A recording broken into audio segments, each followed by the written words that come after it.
Makna kehadiran Prabowo di sidang Majelis Umum PBB.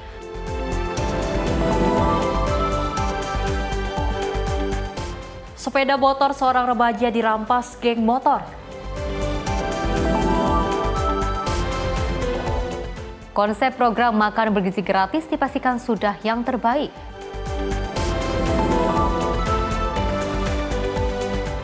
Bantuan BPJS Ketenagakerjaan bagi pekerja transportasi.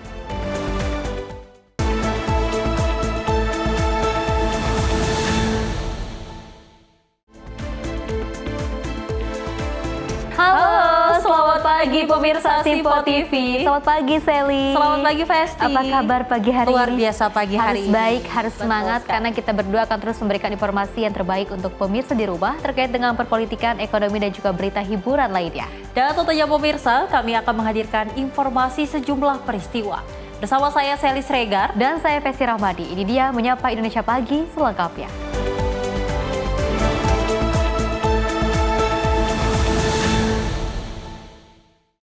Pemirsa, kita awali dengan berita utama di mana seorang terduga pelaku pencurian diamankan warga saat beraksi di Kampung Bungaok, Desa Caringin, Kecamatan Legok, Tangerang, Banten pada Selasa 23 September 2025.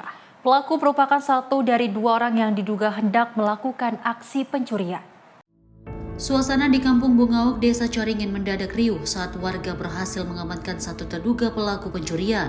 Diduga pelaku ditangkap ketika berusaha masuk ke rumah warga, namun aksi tersebut keburu dipergoki dan dikejar oleh sejumlah orang. Warga yang kesal langsung menginterogasi terduga pelaku sebelum diserahkan ke pihak kepolisian. Satu rekan terduga pelaku berhasil melarikan diri dan hingga kini masih dalam pencarian.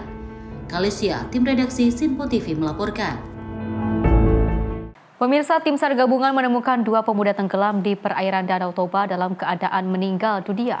Kedua korban ditemukan pada Senin 22 September 2025 setelah dilakukan pencarian selama beberapa hari.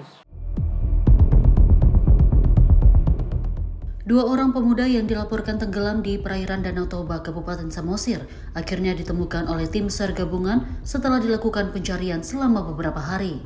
Pada Senin 22 September 2025 pukul 9:45 waktu Indonesia Barat, korban pertama berhasil ditemukan dalam keadaan meninggal dunia, berjarak sekitar 5 meter dari lokasi awal kejadian. Tak berselang lama, korban kedua kembali ditemukan di lokasi yang tidak jauh dari lokasi korban pertama ditemukan. Dua orang pemuda tersebut yaitu Jendri Pardede 25 tahun dan Owen Siregar 24 tahun. Peristiwa berawal pada Sabtu 20 September 2025 sore, ketika kedua korban dilaporkan tenggelam saat sedang mandi dan berenang di sekitar perairan desa Siogung-Ogung, Kecamatan Pangururan, Kabupaten Samosir. Warga yang melihat kejadian tersebut segera melaporkan ke pihak berwenang, hingga kemudian kantor SAR Medan mengerahkan personel Pos SAR Danau Toba untuk melakukan pencarian.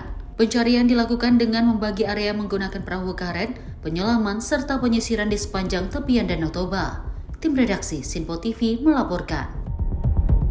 Pemirsa, diduga berkendara dalam kondisi mengantuk, pengendara sepeda motor menabrak beton pembatas jalan di ruas Jalan Dan Mogot, Kebonjeruk, Jakarta Barat pada Selasa siang.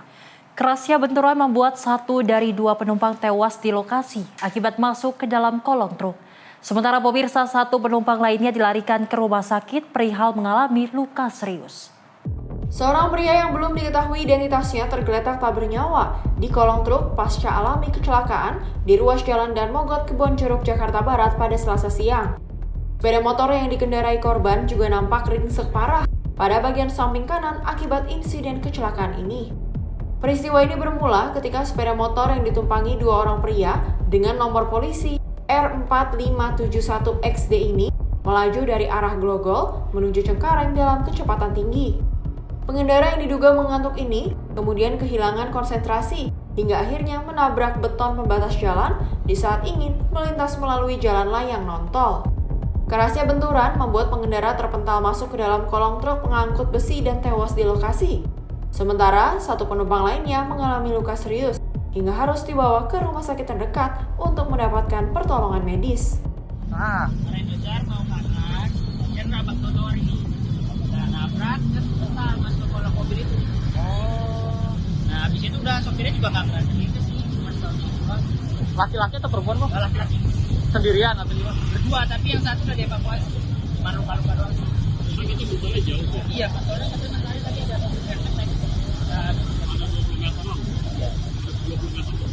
berarti dia ngebut atau gimana, Bud? Kayaknya sih gua ngantuk gitu ya.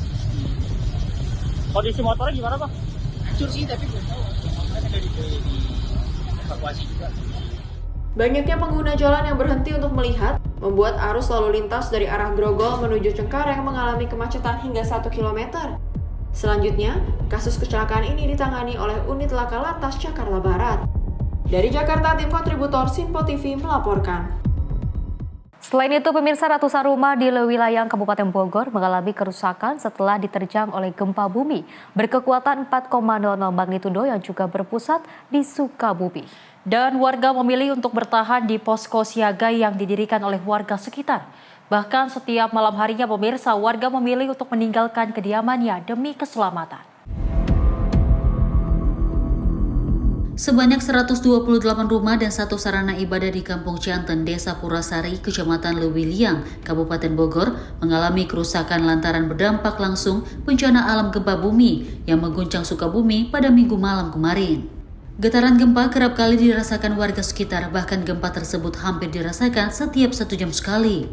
Meskipun getaran gempa tidak begitu kuat, akan tetapi warga sekitar merasa khawatir dan resah. Yang terjadi di hari kemarin jadi mengakibatkan beberapa rumah yang ada di Kampung Cianten, Desa Purasari, Kecamatan Lewiliang ini ada beberapa dampak yang diakibatkan dari gempa. Ada sekitar 127 rumah, 1 musola itu yang terdampak, rusak ringan, 1 berat, dan untuk korban jiwa nihil.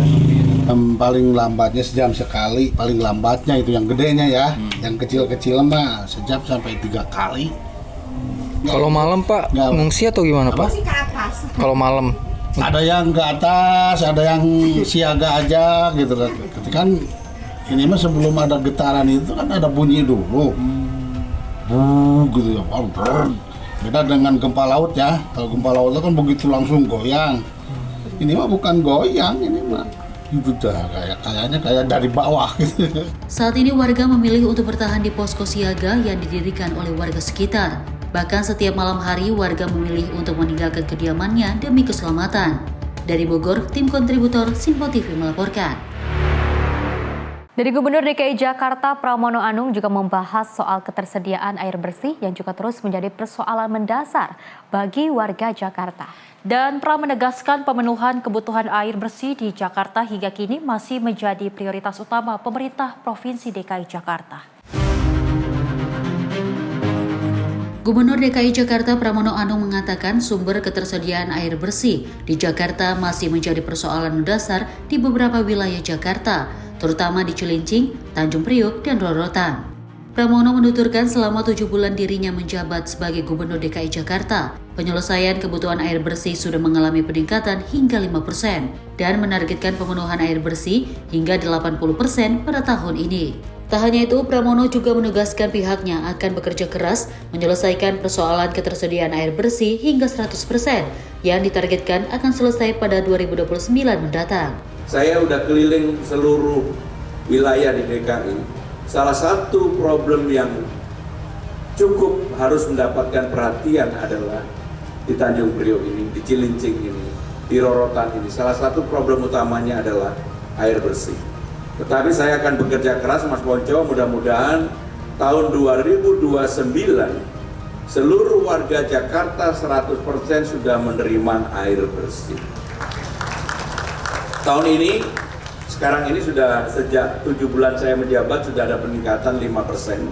Dan saya berharap tahun ini sampai dengan akhir tahun 2025 ini bisa sekitar 80%.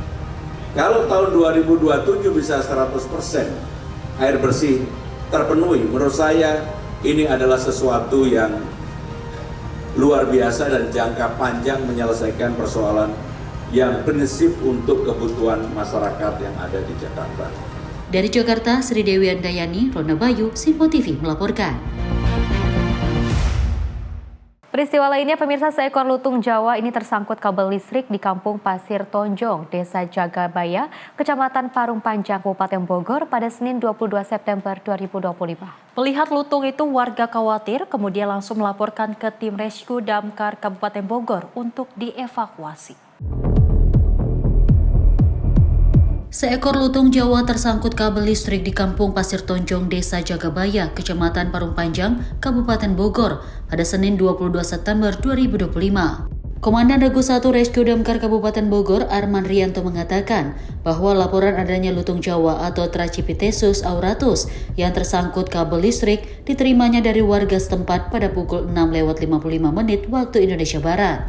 Sesampainya di lokasi, Arman langsung mengevakuasi lutung berwarna hitam tersebut. Namun karena bersentuhan langsung dengan kabel listrik, membuat proses evakuasi memakan waktu cukup lama. Saat ini kondisi lutung tersebut telah dievakuasi dengan kondisi selamat. Tim redaksi Sinpo TV melaporkan. Pemirsa, insiden tragis terjadi di Pacitan, di Jawa Timur. Tentunya seorang pria yang berinisial AS diduga nekat membacok 5 orang sekaligus di Dusun Drono, Desa Temon, Kecamatan Arjosari pada Sabtu 20 September 2025.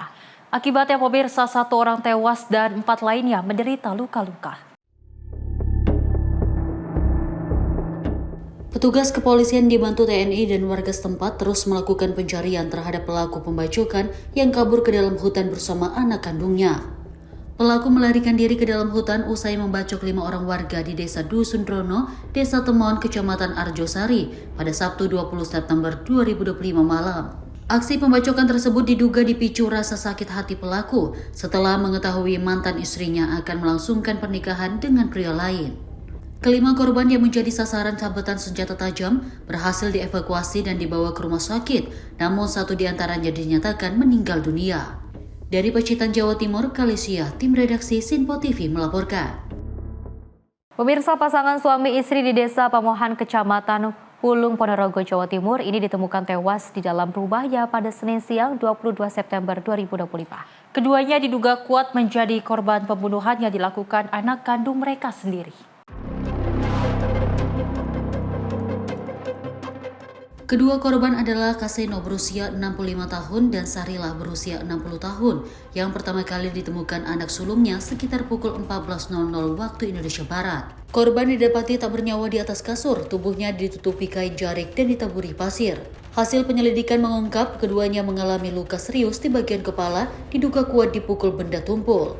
Dari keterangan warga dan perangkat desa, pelaku mengalami gangguan jiwa dan tidak pernah bersekolah. Pelaku bernama Sudar, anak kandung kedua korban, mengaku panik karena melihat ular besar masuk dan melilit orang tuanya dan berusaha memukul ular dengan benda tumpul. Namun pukulannya justru mengenai orang tuanya hingga menyebabkan keduanya tewas di tempat. Saat ini polisi masih mendalami kasus tersebut termasuk memeriksa kondisi psikologis pelaku untuk memastikan motif dan kebenaran pengakuan sang anak. Aura Desmita, redaksi Sinpo TV melaporkan. Pemirsa, warga Desa Gambak, Kecamatan Barabai, Hulu Sungai Tengah, Kalimantan Selatan digegerkan oleh peristiwa pembunuhan bayi berusia 1 minggu pada Senin pagi 22 September 2025. Bayi malang itu meninggal dunia usai dibanting berulang kali oleh seorang pria yang diduga mabuk hingga nyawanya tak tertolong.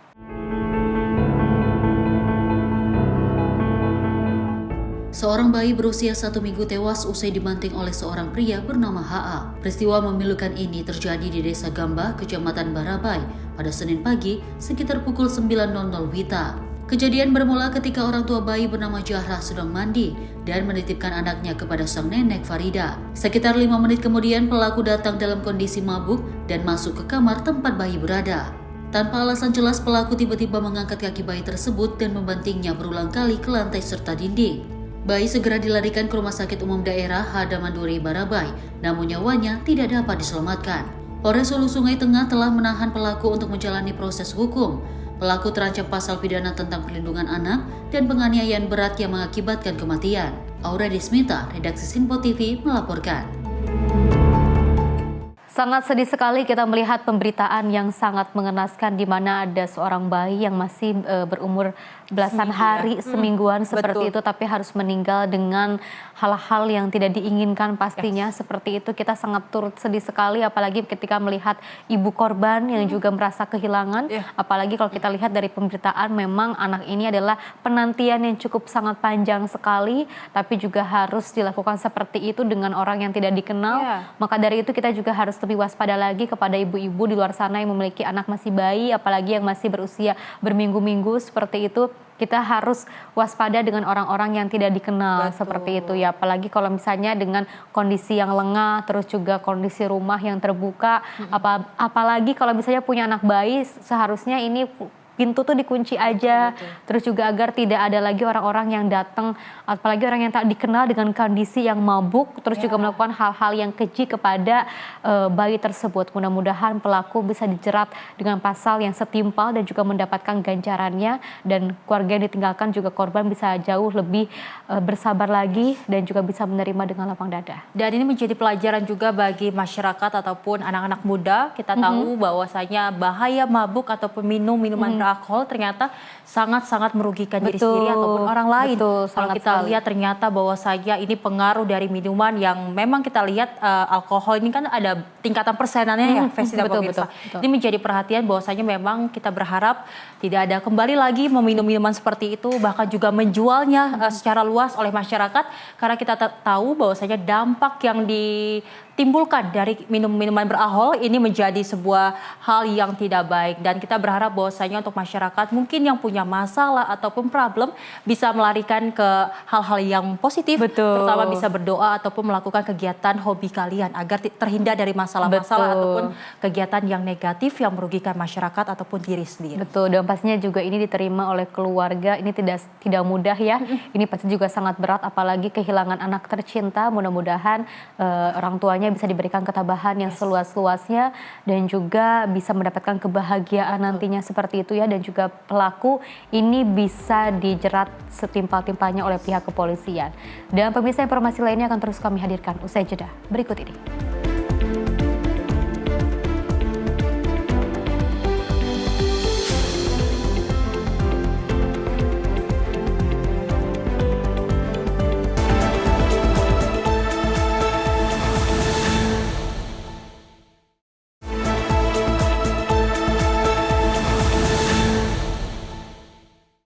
Terima kasih pemirsa, Anda masih menyaksikan Menyapa Indonesia Pagi. Informasi kita lanjutkan, di mana Pusat Polisi Militer TNI menggelar apel gelar personil pengawal lalu lintas dan juga parkir di sekitar Monas, Jakarta Pusat. Apel yang juga dipimpin Puspom TNI, Majen TNI Yusri Nuryanto dalam rangka mendukung persiapan HUT ke-80 TNI yang juga akan digelar pada 5 Oktober 2025. Sebanyak 788 personel dari TNI, Polri hingga pemerintah daerah dilibatkan dalam pengamanan dan pengaturan lalu lintas menjelang puncak HUT TNI yang akan digelar 5 Oktober mendatang. Dan Puspom TNI Majen TNI Yusri Nuryanto menjelaskan, apel gelar personel Walakir digelar untuk memastikan kesiapan pengamanan serta mengatasi potensi kemacetan di sekitar Monas jelang HUT ke-80 TNI. Yusri menyampaikan permohonan maaf dari Panglima TNI kepada masyarakat apabila persiapan dan pelaksanaan acara menimbulkan ketidaknyamanan terutama terkait arus lalu lintas. Menurutnya, meskipun puncak perayaan bertepatan dengan Car Free Day, kegiatan tersebut tidak akan mengganggu ruas jalan utama Tamrin Sudirman karena hanya terkonsentrasi di kawasan Monas. Personil yang melaksanakan gelar hari ini ada sekitar kurang lebih 800, kemudian ada 20 unit kendaraan kawal ya, baik roda 4 maupun roda 2 yang nantinya akan mendukung kegiatan HUT TNI. Perlu saya sampaikan pada rekan-rekan bahwa kegiatan ini untuk mengecek kesiapan, jadi bagaimana kesiapan personil, kemudian bagaimana kesiapan materialnya, supaya nanti kegiatan ulang tahun TNI yang 80 ini dapat berjalan dengan tertib, lancar, aman ya. Terutama masalah kemacetan jalan-jalan yang ada di sekitar Monas. Rekan-rekan media, jadi perlu kami sampaikan bahwa Bapak Panglima TNI menyampaikan permohonan maaf ya, apabila nanti dalam proses rangkaian kegiatan yang sudah kita mulai dari kemarin ada ketidaknyamanan masyarakat dalam berlalu lintas, terutama yang berada di jalan-jalan yang berada di sekitar Monas. Adapun usai apel dan Puspom TNI turut memimpin penyerahan sembako kepada masyarakat sekitar Monas sebagai wujud kedaulatan dan kepedulian TNI terhadap rakyat. Jihan Nabila, Simpo TV melaporkan. Pemirsa, CEO Danantara Rosan Roslani terus menerima beragam kunjungan dari perusahaan China dalam rangka proyek Waste to Energy. Chairman and CEO Zhejiang Weiming Environment Protection, Mr. Jiang Guangming, datang ke Jakarta untuk berdiskusi lebih lanjut. Kunjungan perusahaan terkemuka Tiongkok di bidang Waste to Energy, Zhejiang Weiming Environment Protection, bersama Chairman dan CEO Mr. Jiang Guangming, menjadi hasil tindak lanjut dari sejumlah diskusi yang dilakukan CEO Danantara Rosan Roslani pada Agustus lalu ke China. Melalui akun Instagram pribadinya, @rosanroslani, dirinya terlihat membahas penguatan penerapan teknologi pengolahan sampah modern berstandar global yang berdampak langsung bagi masyarakat. Selain itu, dirinya juga membahas tindak lanjut kerjasama pembangunan fasilitas WTI di tanah air. Pertemuan ini sekaligus membuka peluang sinergi di bidang manufaktur dan riset peralatan untuk mendukung transisi energi hijau nasional. Tim redaksi Simpo TV melaporkan. Pemirsa, Presiden Prabowo Subianto tampil untuk pertama kalinya di atas panggung konferensi tingkat tinggi Perserikatan Bangsa-Bangsa di New York, Amerika Serikat. Dalam kesempatan pertama, pemirsa, Presiden Prabowo Subianto memberikan pidatonya mengenai solusi dua negara untuk Palestina dan Israel. Dalam kesempatan di atas mimbar kehormatan konferensi tingkat tinggi PBB pada Selasa dini hari, Presiden Prabowo Subianto memberikan pidato mengenai solusi dua negara bagi Palestina dan Israel di hadapan delegasi seluruh negara yang berlangsung di markas PBB New York, Amerika Serikat. Mengenakan setelan jas dan peci hitam, Presiden Prabowo memberikan pidatonya setelah Presiden Turki Recep Tayyip Erdogan, Presiden Brazil Luiz Inacio Lula da Silva, dan Presiden Portugal Marcelo Rebelo de Sousa. Presiden Prabowo memberikan apresiasi terhadap pemimpin sidang KTT PBB pada kali ini, yakni Presiden Prancis Emmanuel Macron dan Menteri Luar Negeri Arab Saudi Pangeran Faisal bin Farhan Al Saud, serta didampingi Sekretaris Jenderal PBB Antonio Guterres. Mengenai solusi dua negara terhadap Israel dan Palestina, Presiden Prabowo memberikan rasa simpatinya atas tragedi berkepanjangan yang terjadi di Gaza, Palestina. Melalui momentum ini, Prabowo menegaskan bahwa Indonesia akan mendukung solusi dua negara guna mengakhiri konflik Israel dengan Palestina. Thousands of innocent lives, many of them women and children, have been killed. Famine looms. Human catastrophe is unfolding with our eyes. We condemn all acts of violence against innocent civilians. Therefore, it is today with dignity that we gather to take our historical responsibility. Tim redaksi Simpo TV melaporkan. Tentunya pemirsa, Presiden RI Prabowo Subianto bertemu Sekjen PBB Antonio Guterres di juga markas besar PBB New York, Amerika Serikat. Pertemuan berlangsung usai Presiden menyampaikan pidato dalam konferensi tingkat tinggi terkait solusi damai untuk Palestina. Presiden Prabowo Subianto melangsungkan pertemuan bilateral dengan Sekretaris Jenderal Perserikatan Bangsa-Bangsa Antonio Guterres di lantai 27 Gedung Sekretariat PBB New York, Amerika Serikat pada Senin, 22 September 2025. Kedatangan Presiden disambut langsung oleh Sekjen Guterres dan keduanya melakukan sesi foto bersama sebelum memulai pembahasan resmi. Pertemuan ini digelar setelah Presiden Prabowo menyampaikan pidato dalam konferensi internasional tingkat tinggi terkait penyelesaian damai isu Palestina melalui solusi dua negara. Dalam diskusi tersebut, Presiden menyoroti pentingnya solidaritas global demi menjaga stabilitas dan perdamaian dunia. Ia juga mendorong kolaborasi internasional dalam pembangunan berkelanjutan, serta menegaskan perlunya memperkuat peran negara berkembang dalam sistem multilateral. Isu konflik Palestina turut menjadi fokus di mana Indonesia kembali menyampaikan dukungannya terhadap penyelesaian damai melalui solusi dua negara. Indonesia juga menegaskan kesiapannya untuk turut serta dalam misi perdamaian PBB, khususnya di wilayah Gaza. Dalam pertemuan itu, Presiden Prabowo didampingi oleh sejumlah pejabat tinggi seperti Menteri Luar Negeri Sugiono dan Menteri HAM Natalius Pigai. Sementara itu, Sekjen Guterres hadir bersama jajaran pejabat senior PBB yang menangani isu-isu strategis global. Tim redaksi Sinpo TV melaporkan.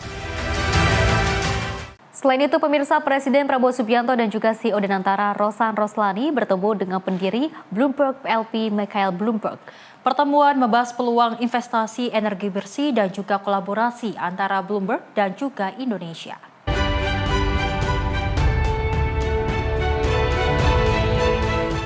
Melalui unggahan resmi di akun media sosial @rosanroslani, CEO Badan Pengelola Investasi Daya Anagata Nusantara atau Danantara, menginformasikan tentang pertemuan Presiden Prabowo dengan Michael Bloomberg, pendiri Bloomberg LP, yang berlangsung di New York pada Selasa 23 September 2025. Pertemuan ini dilakukan saat Presiden Prabowo Subianto tengah melakukan kunjungan kerja ke Amerika Serikat. Dalam caption postingan, pertemuan tersebut membahas peluang investasi Bloomberg LP di Indonesia, serta potensi kolaborasi untuk memperkuat ekosistem investasi nasional seperti energi bersih dan perlindungan sumber daya laut. Rosan juga menyampaikan bahwa Prabowo mengajak Michael Bloomberg untuk melakukan kunjungan kerja ke Indonesia guna mempererat kemitraan kedua pihak. Kunjungan Prabowo ke Amerika Serikat merupakan bagian dari rangkaian agenda yang juga mencakup kehadirannya pada forum konferensi tingkat tinggi PBB. Forum tersebut membahas solusi dua negara untuk konflik Palestina dan Israel sebagai upaya mendorong perdamaian di kawasan. Tim redaksi Sinpo TV melaporkan.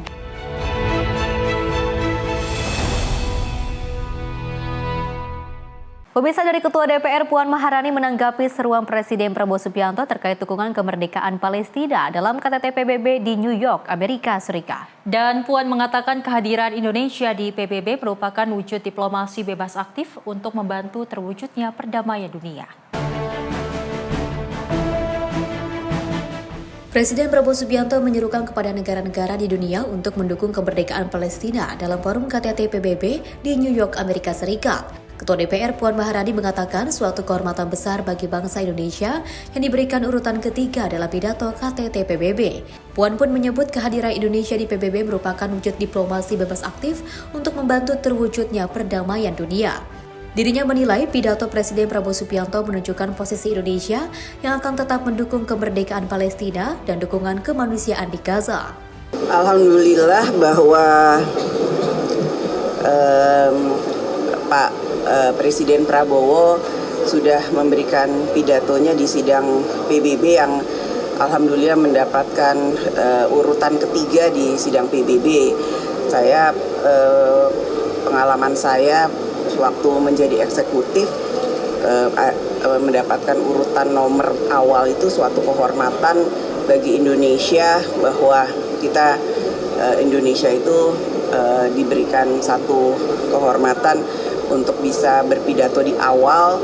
Itu adalah kehormatan bagi Indonesia, dan dalam pidatonya tentu saja kami DPR merasa bangga bahwa Indonesia atau Presiden Prabowo mewakili Indonesia, rakyat Indonesia berpidato menyatakan bahwa Indonesia tetap menyatakan posisinya sebagai negara yang bebas aktif, kemudian tetap akan terus mendukung kemerdekaan Palestina, dan menyatakan bahwa dengan situasi dunia global yang seperti ini, beliau menyatakan posisi kita akan terus mendukung kemanusiaan di Gaza.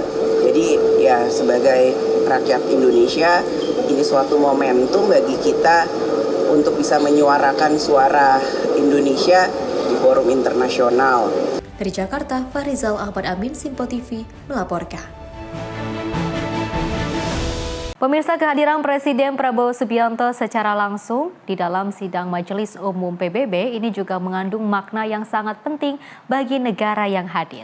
Salah satunya adalah pemirsa sebagai bentuk suara Indonesia yang memiliki peran kuat sebagai negara global South di dunia saat ini. Juru bicara Kementerian Luar Negeri Fad Nabil Amulacela mengungkapkan kehadiran secara langsung oleh Presiden Prabowo Subianto sebagai Ketua Delegasi Indonesia memiliki dua makna penting dalam sidang Majelis Umum Perserikatan Bangsa-Bangsa di New York, Amerika Serikat. Prabowo membawa pesan tersirat untuk menegaskan suara Indonesia sebagai negara Global South hingga mampu memajukan isu nasional terhadap pembangunan yang berkelanjutan. Adapun juga Prabowo nantinya akan melaksanakan sejumlah pertemuan bilateral dengan berbagai delegasi negara yang hadir pada KTT kali ini. Pada kesempatan ini, Presiden Prabowo secara keras mengutuk tindakan kekerasan atas warga sipil yang terjadi di Palestina dalam konflik berkepanjangan dengan Israel. Indonesia juga turut menyatakan kesiapannya untuk menyediakan bantuan pasukan penjaga perdamaian atas konflik kedua negara tersebut. Diketahui memang sidang Majelis Umum PBB ke-80 tahun kali ini membawa tema Better Together 80 Years and More for Peace, Development and Human Rights dengan membawa isu global seperti perdamaian, keamanan, perubahan iklim, dan pemajuan HAM serta berbagai kerjasama internasional lainnya. Tim redaksi Simpo TV melaporkan.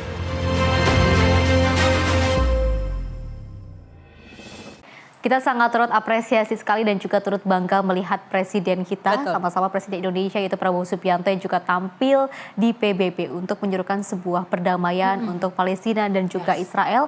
Karena kalau kita lihat ketegangan di Timur Tengah ini sangat mengacu sekali ya kepada beberapa negara, terus juga sempat melibatkan negara Amerika Serikat, Donald Trump juga turut ikut campur, bahkan juga sempat ada terjadinya peperangan dengan Ukraina. Tentu saja kita sebagai negara bebas aktif dan juga negara yang sangat demokrasi menginginkan sebuah adanya perdamaian. Kita ketahui bahwa Presiden Prabowo Subianto di berbagai kunjungan kenegaraannya juga selalu menyelipkan hal-hal terkait perdamaian dan juga dukungan kepada Palestina, selain dengan adanya hubungan bilateral antara dengan negara-negara lain, tapi juga selalu menyerukan sebuah perdamaian. Karena kembali lagi kita juga kan tujuannya ingin melihat dunia ini semakin damai, semakin aman, dan juga semakin maju bersama-sama, tidak adanya perpecahan, tapi mari kita bersama-sama membangun ekonomi dunia jauh lebih baik lagi. Dan Festi dan pemirsa yang menjadi sebuah acungan jempol bagi Presiden Prabowo Subianto, di mana memang akhirnya Indonesia bisa tampil di PBB selama 10 tahun. Sebelumnya belum tampil ya. Kita lihat bahwasanya Presiden Prabowo Subianto berpidato dengan gagah, dengan melantangkan bahwasanya memerlukan kemerdekaan bagi Palestina. Bahkan kalau kita ketahui juga ini Presiden Prabowo Subianto turut menjadi urutan nomor 3 dari pidato. Yang pertama memang kita ketahui ada Presiden Brazil, kedua ada Presiden Amerika Serikat, dan ketiga ada Prabowo Subianto. Dan kita melihat bahwasanya memang dari Presiden Prancis Emmanuel Macron juga menyatakan bahwasanya adanya kemerdekaan bagi Palestina. Dan pastinya sebagai negara yang muslimnya cukup banyak di Indonesia, kita berharap bahwasanya ini harus dimerdekakan sekali lagi untuk Palestina, karena memang kita tidak mau lagi adanya kekerasan terhadap kemanusiaan, Festi. Betul, dan kalau kita lihat mudah-mudahan ke depannya dengan banyaknya sekali dukungan, tidak hanya dari Indonesia tapi juga sudah ada Inggris, terus juga ada dari Australia juga turut menyerukan sebuah gencatan senjata, terus juga sebuah kemerdekaan bagi Palestina. Mudah-mudahan ke depannya bisa ada titik temu, kita mencapai tujuan perdamaian dunia yang sangat abadi. Dan pemirsa, informasi lainnya akan terus kami hadirkan usai jeda berikut ini.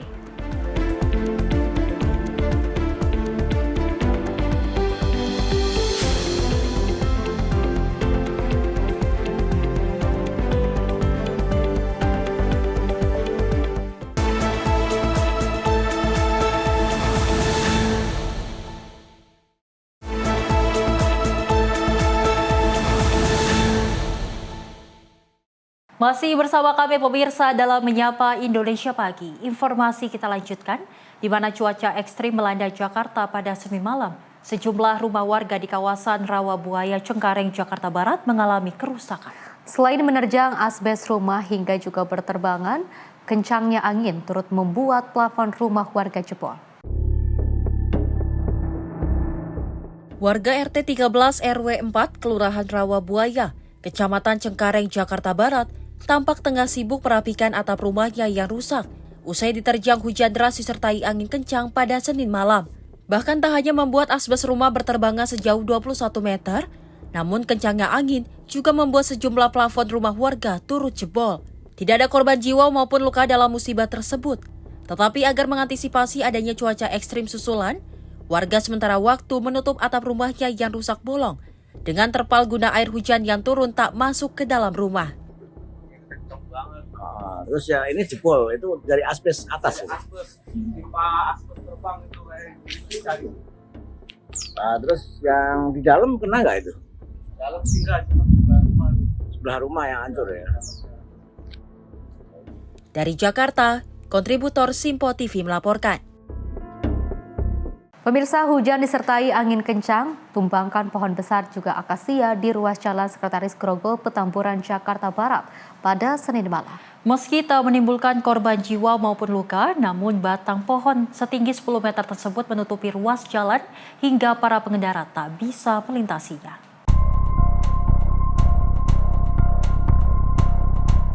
Beginilah kondisi sebuah pohon jenis akasia yang tumbang di ruas jalan kaki Sekretaris Grogol, Petamburan, Jakarta Barat pada Senin malam. Batang pohon besar setinggi 10 meter ini seketika menutup ruas jalan. Menurut warga, selain telah tua, termakan usia. Pohon ini seketika tumbang setelah diterjang hujan deras disertai angin kencang yang melanda Jakarta. Karena hujan gede, jadi barengnya nama angin kencang, Pak. Tingginya sekitar 10 meter kurang lebih sih, Pak. Oh, 10 meteran ya. Nah, pas jatuh itu ada menimpa korban jiwa, Mas. Agar jalan di lokasi segera bisa dilalui, petugas pemadam kebakaran Jakarta Barat yang tiba langsung melakukan pemotongan batang pohon besar ini untuk ditepikan sementara di bahu jalan. Tidak ada korban jiwa dalam musibah pohon tumbang tersebut. Namun arus lalu lintas yang akan melintas dialihkan ke jalan alternatif lain selama proses pemotongan batang pohon oleh petugas damkar. Dari Jakarta, kontributor Simpo TV melaporkan. Pemirsa, seorang suami di Desa Caringin, Kecamatan Legok, Kabupaten Tangerang, Banten, ini tega membacok istrinya dengan menggunakan senjata tajam hingga kritis pada Senin 23 September 2025. Pelaku yang sempat melawan saat akan diamankan warga diamankan polisi ke Polsek Legok. Dalam video terlihat korban berinisial E terkapar bersimbah darah di depan rumah warga di Desa Caringin, Kecamatan Legok, Kabupaten Tangerang, Banten pada Senin petang. Sementara pelaku yang diketahui berinisial EF, 37 tahun ini tampak berdiri tenang di samping korban melakukan penganiayaan terhadap istrinya tersebut. Sejumlah warga yang berada di lokasi kejadian berusaha menangkap pelaku. Namun karena pelaku membawa senjata tajam, warga akhirnya memilih mundur. Pelaku akhirnya berhasil ditangkap setelah seorang anggota kepolisian tiba di lokasi kejadian. Pelaku kemudian dibawa ke Polsek Legok untuk menjalani pemeriksaan. Kanit Reskrim Polsek Legok Ibtu Galih Dwianto membenarkan peristiwa kekerasan dalam rumah tangga tersebut. Dan saat ini pelaku masih diperiksa untuk mengetahui motif dari pembacokan tersebut. Telah terjadi kekerasan dalam rumah tangga atau penganiayaan yang mengakibatkan korban mengalami luka berat. Untuk kejadian tadi sore hari di Kampung Bongok ya. Untuk pelaku sudah kita amankan, untuk korban saat ini sudah kita bawa ke rumah sakit RSUD Kabupaten Tangerang untuk dilakukan perawatan dan juga visum. Untuk saat ini kita masih fokus proses pemeriksaan saksi untuk pembuktian perkara tersebut. Untuk motif kita dalamin. Untuk luka ada di bagian kepala ya, nanti juga pasti kita nunggu hasil keterangan dokter juga dari visumnya untuk lebih jelasnya nanti ya. Mungkin itu kita masih pemeriksaan saksi dan kita masih mengecek ya. Cukup kali ya. Ya. Kronologisnya nanti lebih jelasnya, biarkan kami bekerja dulu. Proses penyelidikan dan penyidikan terkait nanti kronologisnya nanti akan kita sampaikan setelah proses ini tuntas dulu ya. Sementara itu korban yang kondisinya kritis akibat mengalami luka berat di bagian kepala masih menjalani perawatan di Rumah Sakit Umum Daerah Kabupaten Tangerang. Dari Tangerang, Banten, kontributor Simpo TV melaporkan. Pemirsa, Subsidi 4 Reknata Poldasu berhasil mengungkap sindikat perdagangan bayi yang juga diduga akan dijual ke luar negeri pada Rabu 17 September 2025. Dari pengungkapan ini, pemirsa, aparat mengamankan 8 orang yang diduga sindikat perdagangan bayi.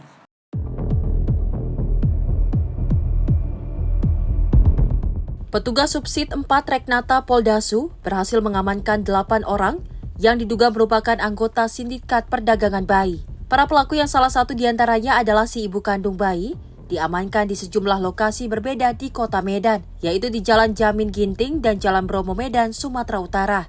Dari penggerebekan di Jalan Jamin Ginting Medan, petugas berhasil mengamankan satu bayi yang berusia 3 hari.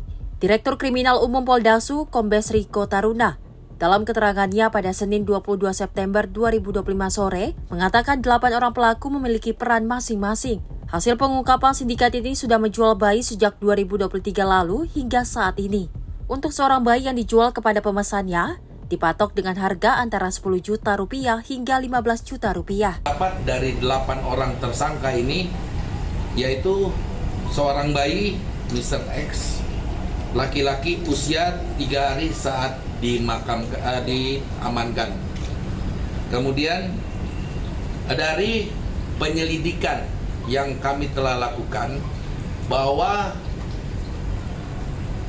rangkaian peristiwa tersebut ataupun orang-orang yang ada di dalamnya sesuai dengan perannya masing-masing melaksanakan kegiatannya itu dari tahun 2023. Akibat perbuatannya, para pelaku terancam hukuman penjara selama 15 tahun. Dari Medan, Sumatera Utara, kontributor Simpo TV melaporkan. Pemirsa, aksi pencurian kendaraan sepeda motor ini kembali terjadi di wilayah Karangtengah, Kota Tangerang, Banten. Dan satu unit motor milik pengunjung kos raib digasak 2 orang pelaku curanmor pada Minggu 21 September 2025. Aksi ini pemirsa terekam kamera CCTV. Inilah rekaman detik-detik 2 pelaku pencurian sepeda motor yang beraksi di salah satu kos di Jalan Raden Saleh, Karangtengah, Kota Tangerang, Banten pada Minggu 21 September 2025 malam. Satu dari 2 pelaku tersebut terlihat mengincar satu unit sepeda motor Matic bernomor polisi B6843 VZK milik korban bernama Afrida yang terparkir di halaman kos. Meski kondisi pintu tertutup rapat, tidak butuh waktu lama pelaku berhasil memetik sepeda motor dan kabur meninggalkan lokasi. Ketua RT setempat Anggi mengatakan peristiwa tersebut terjadi saat kondisi memang sedang sepi, namun pintu pagar kos dalam keadaan tertutup rapat. Anggi mengungkapkan saat kejadian pemilik motor yang dibawa lari pencuri sedang berkunjung di salah satu kamar kos di lokasi. CCTV, ya kan, terus informasi dari anak saya, ya seperti itu, mobil itu satu pinggir, merek Inio, ya nanti itu di video CCTV kan ada tuh, jadi ya kejadiannya seperti itu, memang ada sepi di sini, dan tanpa ada orang. Nah, saya juga kaget tiba-tiba dari kamera anak saya, ya sempat saya cari informasi ke punya CCTV, ya dikasih kirim gambar CCTV juga ada di HP saya. Pelaku 2 orang, nunggu di depan satu, masuk satu. Pintu cuma digrendel aja, nggak ditutup. Karena sore, jadi kan jam 10-an tinggal juga. Tadi berapa? Jam 10-an. Jam 22 kan jam 10. Jadi memang lagi sepi. Ya ini kayaknya kejadian yang ketiga kali orang seperti emang udah jarak jauh, udah lama yang pertama punya sebelah, sekarang udah ini terus lagi ke depan yang ketiga kalinya ya. Kalau bicara strategis memang strategis, tapi kalau bicara kita kan nggak paham nih ya, kan memang pintu rumah ini jalan punya kontrak yang kita ada kontrak ini. Jadi kalau sampai di kumpul sore itu agak ribet, itu pakai motor yang apa, ini bisa lepas. Kalau orang buntu, bisa jalan kaki aja, barangnya bisa. Tapi kalau tengah malam memang dikunci aja. Kalau jam 11-12 udah ditutup, ya kalau jam 11 lewat gitu. Sepertinya dia pengunjung ya, dia lagi bermain sama temannya yang kerja di Gacuan, gitu. Dia nggak tinggal di sini, dia tinggal di Cibondo, sesuai alamat itu. STNK. Untuk kasusnya sendiri gimana Pak? Sudah dilaporkan ke pihak berwajib? Ya saya dengar sih dia udah lapor. Karena sekarang kronologisnya yang aslinya ya saya memang seperti itu adanya. Kita dapat berita dari anak, terus ya konfirmasi ke yang punya CCTV, ya dia berkirim gitu. Atas peristiwa ini, korban telah melaporkan kejadian pencurian ke Polsek Ciledug. Dari Tangerang, Banten, kontributor Simpo TV melaporkan. Pemirsa, seorang penjual kerupuk terluka usai ditusuk orang tak dikenal di Jalan Raya Serpong, Kecamatan Serpong Utara, Tangerang Selatan pada Minggu 21 September 2025. Aksi penusukan itu terjadi saat korban bersama salah seorang temannya tengah beristirahat di sela-sela berjualan. Aksi penusukan oleh orang tidak dikenal terjadi di Jalan Raya Serpong, Kecamatan Serpong Utara, Tangerang Selatan, Minggu 21 September 2025 petang. Seorang penjual kerupuk bernama Rian Jaya, 18 tahun, ditusuk orang tidak dikenal di bagian punggungnya dengan sebilah pisau. Aksi penusukan itu terjadi saat korban bersama salah seorang temannya tengah beristirahat di sela-sela berjualan. Namun seorang pria tidak dikenal datang dan tiba-tiba mengeluarkan pisau dan langsung menusuk korban. Setelah melihat korban terkapar berlumuran darah, pelaku langsung melarikan diri dari lokasi kejadian. Warga sekitar yang mengetahui kejadian tersebut kemudian membawa korban ke puskesmas guna mendapatkan pertolongan. Beruntung nyawa korban masih bisa diselamatkan. Polisi membenarkan peristiwa penganiayaan tersebut. Kanit Reskrim Polsek Serpong, AKP Joko Aprianto, mengatakan atas kejadian itu korban menderita luka sobek akibat tusukan dan mendapatkan 22 jahitan. Ya betul, jadi telah terjadi peristiwa penganiayaan. Korban terdapat luka sobek di punggung belakang. Jadi korban sekarang telah dirawat di rumah sakit Puskesmas Rawabuntu. Sekarang korban di rumah, betul terdapat luka sobek di bagian punggung belakang. Sementara itu, tim Opsnal Polsek Serpong hingga kini masih mengejar pelaku yang sudah dikantongi identitasnya. Dari Tangerang, Banten, kontributor Simpo TV melaporkan.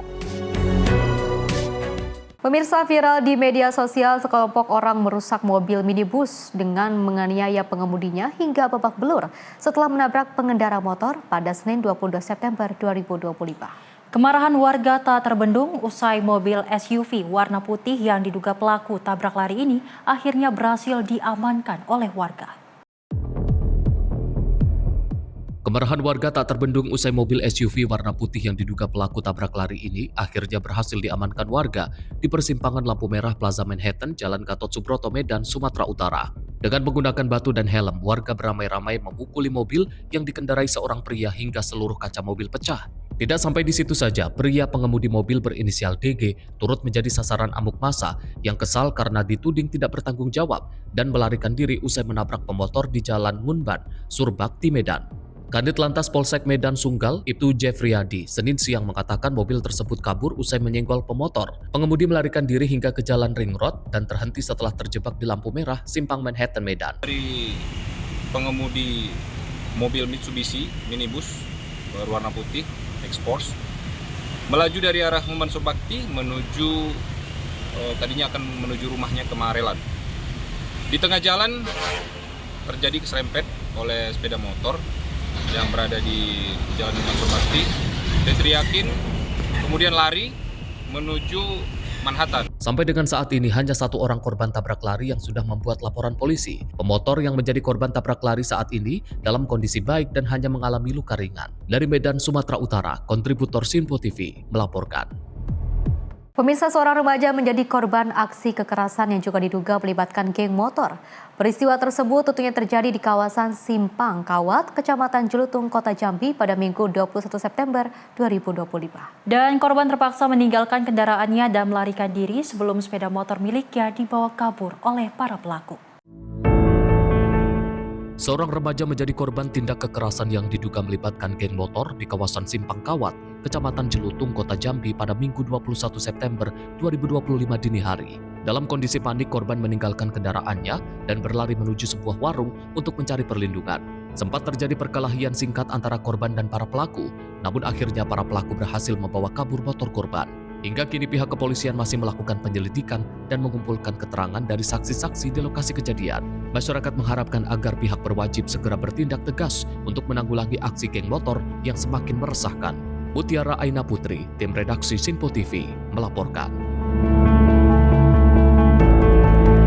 Informasi lainnya, pemirsa, Menteri Kehutanan RI Raja Juli Antoni hadiri memperingati ataupun Hari Badak Sedunia di Manggala pada 22 September 2025. Menjaga badak bukan sekedar melindungi satwa, melainkan menjaga ekosistem, martabat bangsa, sekaligus masa depan peradaban manusia. Menteri Kehutanan RI Raja Juli Antoni bersama Wakil Menteri Kehutanan RI Roman Marzuki hadir memperingati Hari Badak Sedunia di Manggala pada Senin 22 September 2025. Melalui caption di sosial media Instagram Raja Antoni dijelaskan bahwa Indonesia adalah rumah bagi 2 dari 5 spesies badak di dunia, yang terdiri dari badak Jawa 87, 100 ekor di Taman Nasional Ujung Kulon, dan badak Sumatera kurang dari 100 individu di Sumatera dan Kalimantan. Menjaga badak bukan sekadar melindungi satwa, melainkan menjaga ekosistem, martabat bangsa, sekaligus masa depan peradaban manusia. Badak bukan hanya satwa, tapi simbol kemegahan alam Indonesia. Yang mungkin kita lakukan adalah bekerja sama secara serius, bergandengan tangan. Dengan limitasi yang kita miliki ini, bagaimana kita secara maksimal untuk memastikan bahwa rhino tetap bersama kita selama Indonesia ada, selama dunia ini ada. Karena itu saya kira apa yang sedang dikerjakan tentang menata ulang tata kelola kehutanan kita, forest governance kita harus kita persiapkan dengan lebih matang lagi sehingga ada habitat yang lebih dari cukup agar rhino tetap bersama kita, badak tetap bersama kita. Melalui sinergi semua pihak, inovasi, investasi berkelanjutan, serta konservasi berbasis masyarakat. Tim redaksi Sinpo TV melaporkan. Dari Menteri Pemuda dan juga Olahraga Erick Thohir menegaskan komitmen untuk melakukan evaluasi dan juga transformasi birokrasi di Kemenpora. Langkah ini pemirsa sesuai arahan dari Presiden Prabowo Subianto agar kementerian bekerja lebih efisien dan juga efektif.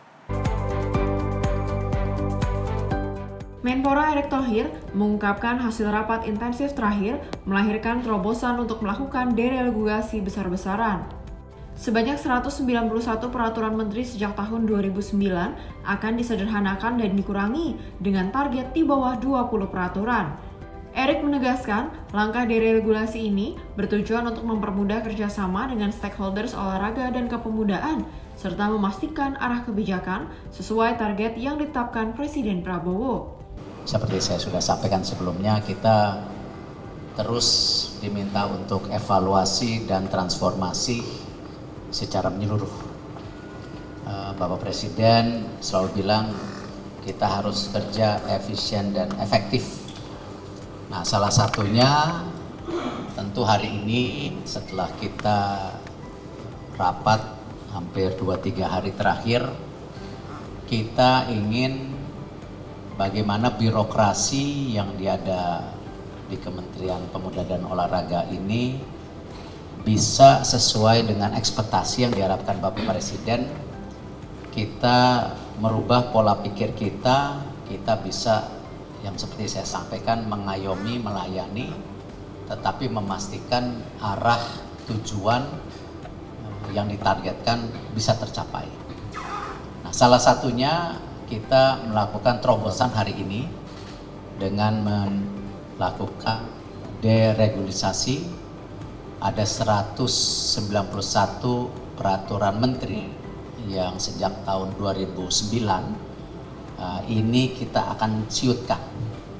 Ya, kita akan kurangi sebanyak mungkin, kalau bisa angkanya di bawah 20. Nah, ini juga mempermudah kita bekerja sama dengan stakeholder olahraga dan kepemudaan tentunya yang ada di bawah kami.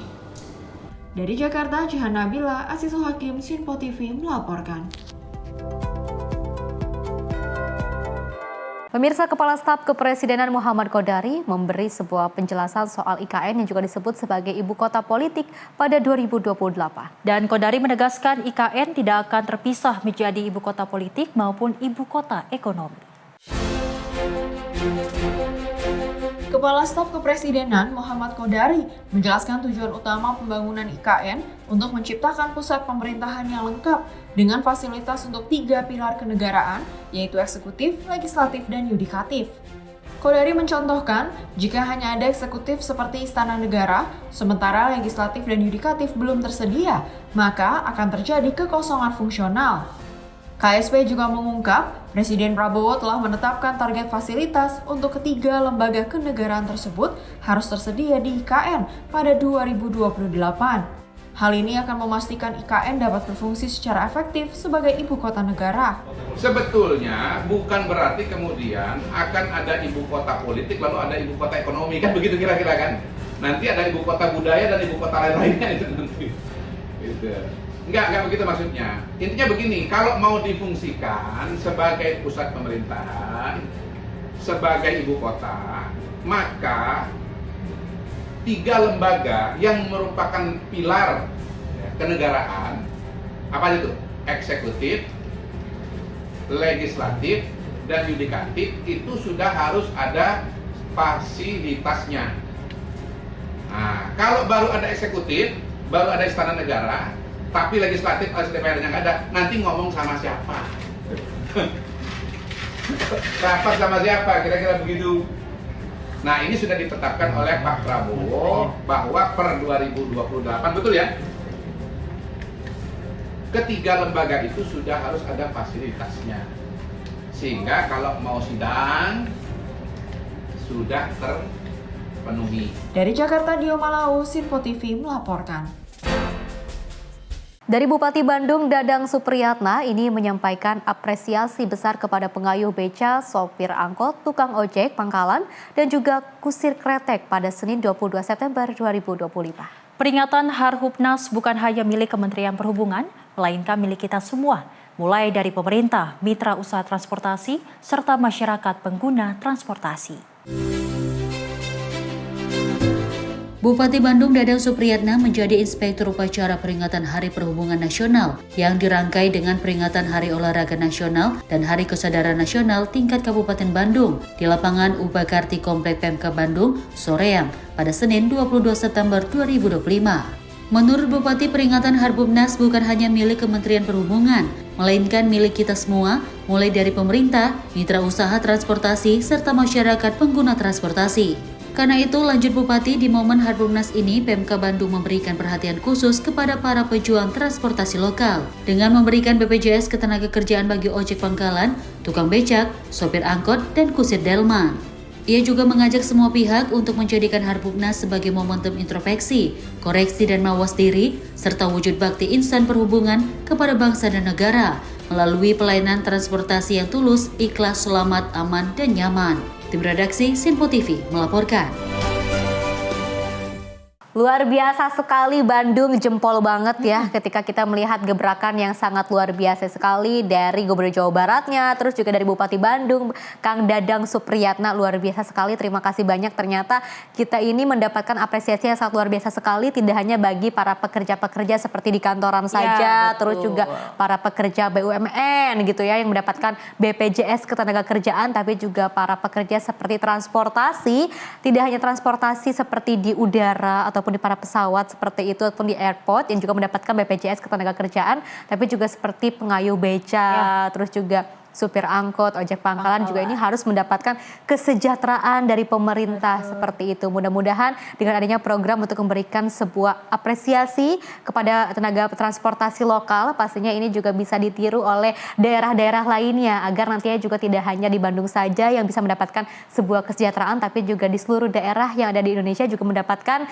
BPJS Ketenagakerjaan untuk para transportasi lokal. Betul sekali, Vesti. Memang bukan hanya saja pekerja kantoran yang memperjuangkan ekonomi, namun ternyata dari supir angkot, ojek pangkalan juga adalah pejuang ekonomi bagi keluarga masing-masing. Dan tentunya ini suatu harapan yang sangat besar ataupun mereka merasa senang karena akhirnya mereka diperhatikan oleh pemerintah. Bagaimana ternyata kita ketahui di tengah hiruk pikuk kota-kota Bandung ataupun pemerintah saat ini yang memang mungkin untuk membuat ataupun mengambil uang ataupun menghasilkan uang, ini memang cukup susah. Sulit namun sekali. Untungnya dari pemerintah Bandung ini telah memberikan BPJS Ketenagakerjaan kepada para ojek pangkalan dan juga supir angkot yang memang kita ketahui untuk mencari makan saja cukup sulit. Dan ternyata ini adalah aksi nyata dari pemerintah Kabupaten Bandung. Betul, mudah-mudahan ini bisa terus dicontoh oleh negara-negara lainnya dan juga di Bandung bisa terus mengudara dengan program-program yang sangat luar biasa, karena kami juga percaya seluruh kepala daerah yang berada di Indonesia ini bisa memberikan yang terbaik untuk masyarakat ya. Dan pemirsa, informasi lainnya akan kami hadirkan usai jeda berikut ini.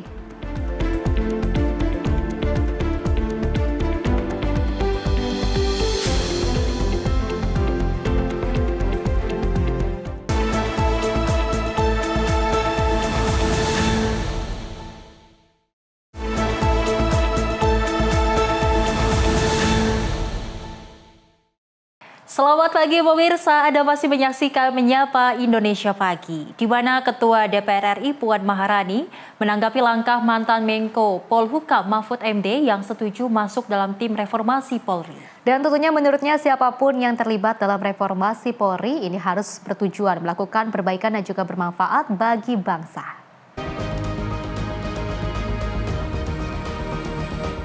Mantan Menko Polhukam Mahfud MD mengungkapkan bahwa dirinya sempat ditemui Sekretaris Kabinet Letkol Teddy Indrawijaya dan ditawari untuk membantu Presiden Prabowo Subianto masuk dalam tim reformasi Polri. Mahfud mengatakan tawaran itu pun ia setujui untuk membantu Presiden Prabowo. Merespon hal ini, Ketua DPR Puan Maharani mengatakan siapapun boleh saja ikut terlibat dalam reformasi Polri jika mempunyai semangat untuk melakukan perbaikan dan bermanfaat bagi bangsa dan negara. Ya, transformasi dari dalam sampai keluar untuk perbaikan yang sebaik-baiknya yang bermanfaat bagi bangsa dan negara. Siapapun boleh saja kemudian mau memperbaiki asal semangatnya sama untuk kebaikan bangsa dan negara. Dari Jakarta, Fahrizal Ahmad Amin, Sinpo TV melaporkan. Dari Ketua DPP PDI Perjuangan juga menanggapi perihal pernyataan Presiden ke-7 Joko Widodo yang meminta relawan untuk terus mendukung Prabowo Gibran menjabat selama 2 periode. Dan Puan menyebut pemilu saat ini masih jauh sehingga yang terpenting ialah membangun bangsa dan negara secara bersama-sama. Presiden ke-7 Joko Widodo meminta relawan Bara JP untuk mendukung Presiden Prabowo Subianto dan Wakil Presiden Gibran Rakabuming Raka maju dalam 2 periode. Merespon hal ini, Ketua DPP PDI Perjuangan Puan Maharani mengatakan bahwa saat ini pemilu masih jauh. Menurutnya, yang terpenting ialah bergotong royong dalam membangun bangsa. Puan menilai perlu kerjasama dari semua pihak dalam mewujudkan hal tersebut. Dan yang selanjutnya adalah marilah kita bekerja bersama dalam membangun bangsa dan negara bersama-sama dengan bergotong royong. Pemilu masih jauh. Jadi yang penting bagaimana kita bahu-membahu bergotong royong untuk membangun bangsa dan negara. Dari Jakarta, Fahrizal Ahmad Amin, Sinpo TV melaporkan. Pemirsa, pemerintah merencanakan kenaikan gaji bagi ASN yang juga akan direalisasikan pada tahun 2025. Rencana itu pemirsa tercantum dalam lampiran Peraturan Presiden Nomor 79 Tahun 2025 mengenai pemuktahiran rencana kerja pemerintah tahun 2025. Rencana tersebut ditanggapi langsung Kepala Staf Kepresidenan Muhammad Qodari saat memberikan pernyataan pers pada Senin siang. Qodari menegaskan, kenaikan gaji ASN masih belum final dan belum bisa dipastikan terjadi pada tahun ini. Selain itu, Qodari mengatakan gaji ASN baru mengalami kenaikan pada tahun 2024. Qodari mengasumsikan perhitungan kebutuhan penggajian bagi 4,7 juta ASN saat ini membutuhkan sekitar 178,2 triliun rupiah per tahun. Angka tersebut belum termasuk tunjangan untuk para ASN, termasuk tunjangan hari raya. Jadi terakhir baru tahun lalu naik gaji. Kemudian teman-teman untuk gambaran ya, exercise dengan asumsi perhitungan kebutuhan penggajian bagi 4,7 juta ASN saat ini membutuhkan sekitar 178,2 triliun per tahun, belum termasuk tunjangan dan THR. Apabila dilakukan peningkatan secara moderat, saya nggak usah sebut moderat, angka 8% aja lah, nanti orang bilang moderat itu 8 itu rendah lagi ya gitu ya. Pokoknya seperti kenaikan gaji tahun 2024, maka akan dibutuhkan tambahan minimal 14,24 triliun pada RKP ya. Nah, ini dia. Jadi intinya diperlukan perhitungan keuangan dan kondisi keuangan yang lebih baik atau yang bisa memenuhi kondisi dan kebutuhan lah untuk kenaikan gaji teman-teman. Dari Jakarta, Dio Malau, Sinpo TV melaporkan.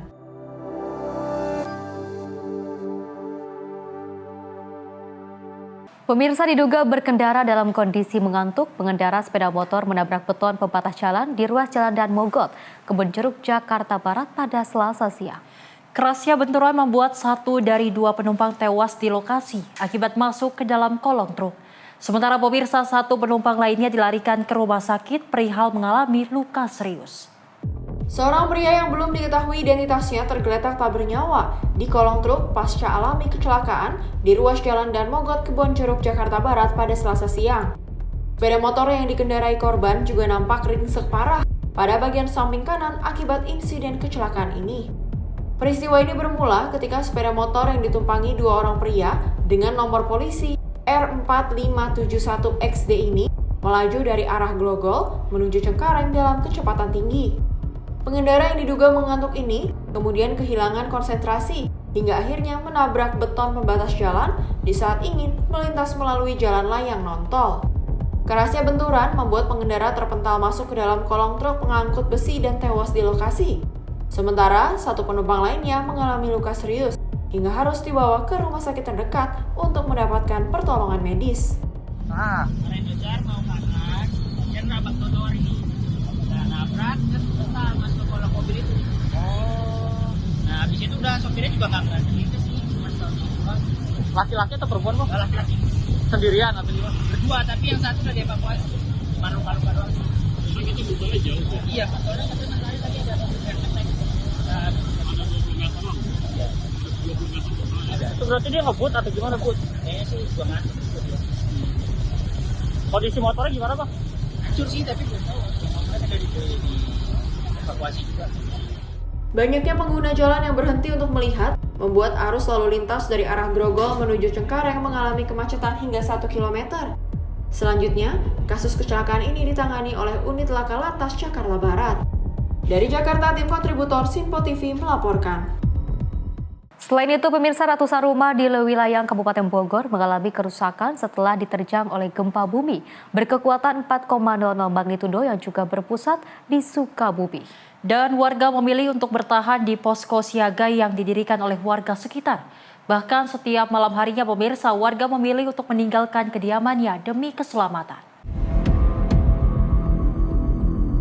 Sebanyak 128 rumah dan satu sarana ibadah di Kampung Cianten, Desa Purasari, Kecamatan Lewiliang, Kabupaten Bogor mengalami kerusakan lantaran berdampak langsung bencana alam gempa bumi yang mengguncang Sukabumi pada Minggu malam kemarin.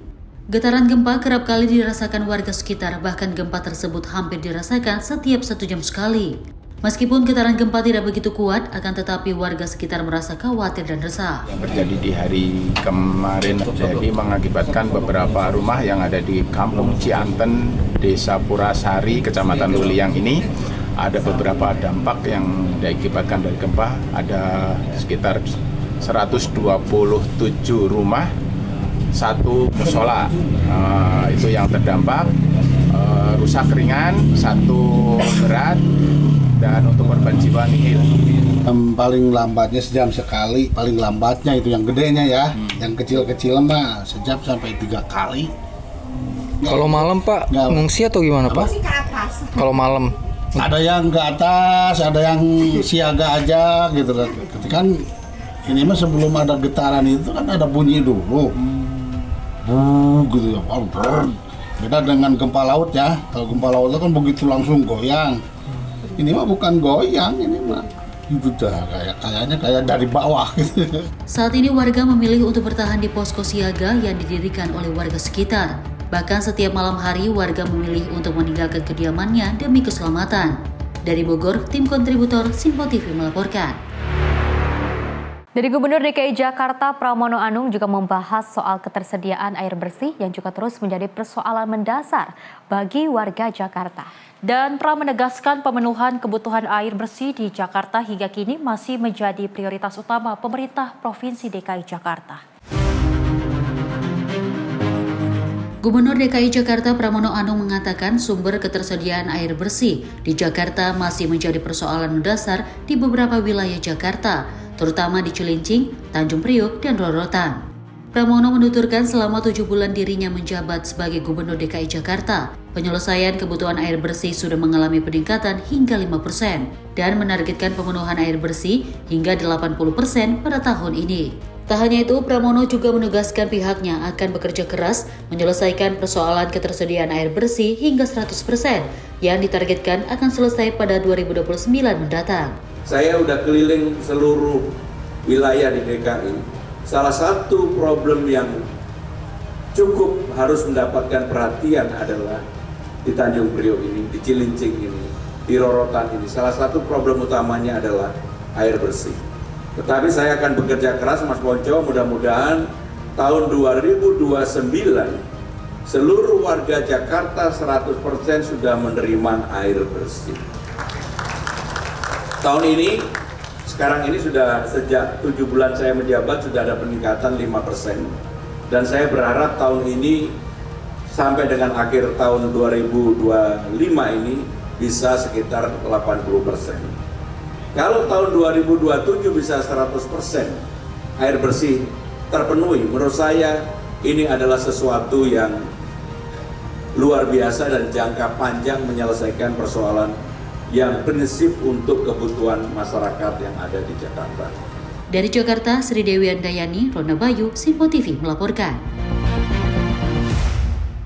Pemirsa, ramainya kasus dugaan keracunan makanan bergizi gratis atau MBG. Badan Gizi Nasional akan membentuk tim khusus untuk investigasi dugaan keracunan tersebut.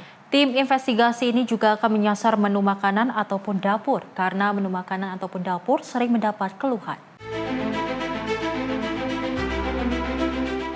Badan Gizi Nasional atau BGN akan membentuk tim khusus untuk menginvestigasi kasus dugaan keracunan yang belakangan ini ramai dibicarakan. Keberadaan tim khusus investigasi ini diharapkan menjadi second opinion sebelum hasil resmi dari Badan Pengawas Obat dan Makanan terkait beberapa peristiwa keracunan yang terjadi belakangan ini.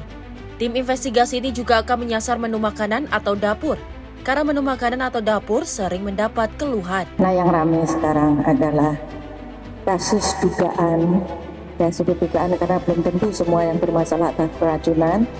Jadi saya akan membentuk tim investigasi untuk masalah hal yang diduga keracunan dan juga tim investigasi di bidang menu makanan atau dapur. Kenapa?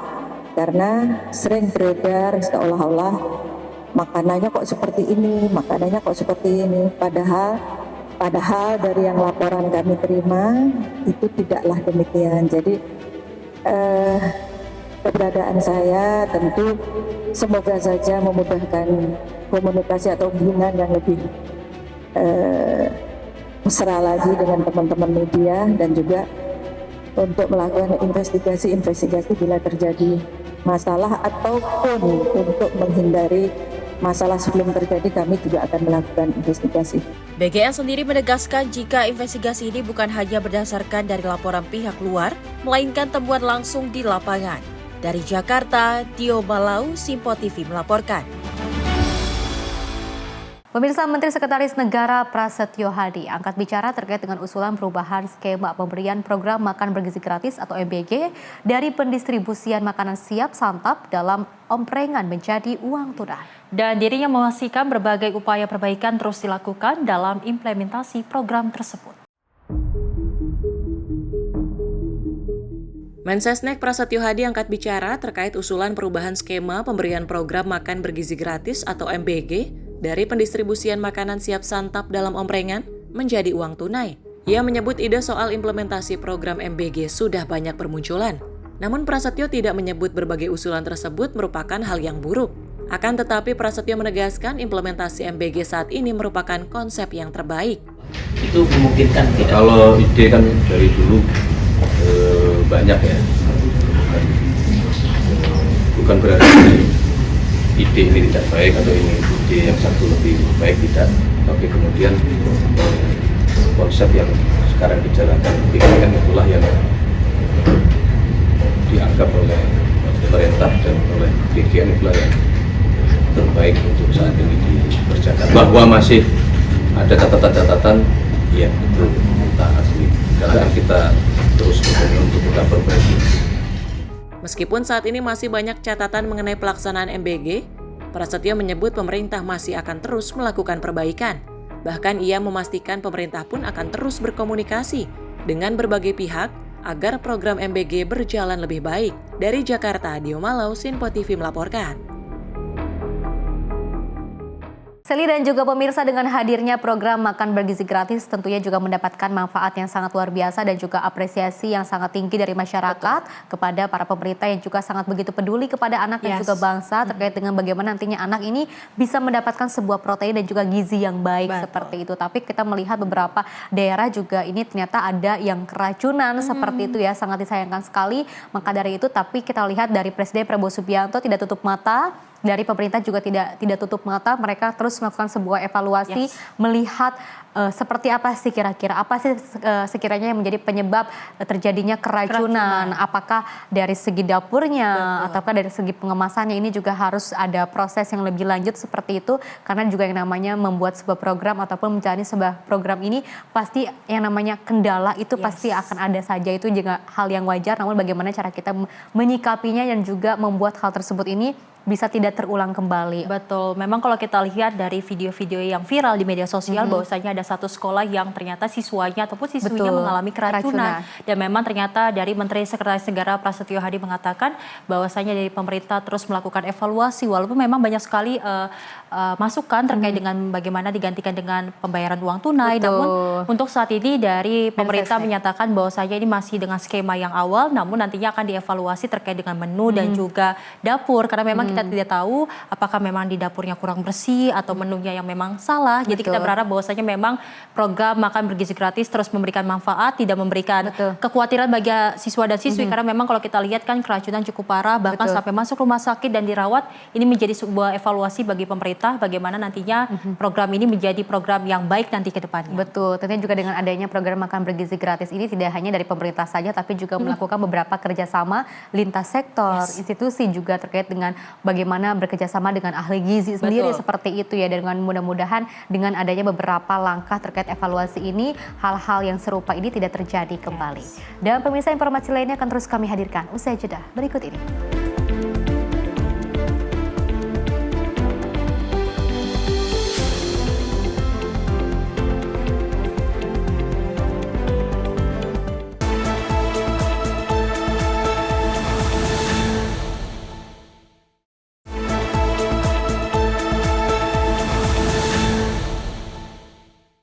Terima kasih pemirsa, Anda masih menyaksikan Menyapa Indonesia Pagi. Informasi kita lanjutkan terkait anggota dari Kabinet Merah Putih, di mana Menteri Sosial RI Saifullah Yusuf dan Wakil Menteri Sosial RI Agus Jabo meninjau langsung perkembangan para siswa Sekolah Rakyat Menengah Atas 13 Bekasi pada 21 September 2025. Tentunya kunjungan Mensos turut diisi penampilan siswa yang juga menunjukkan berbagai kemampuan mulai dari seni, bela diri, ceramah, tahfiz, berpidato dalam bahasa Inggris hingga paduan suara.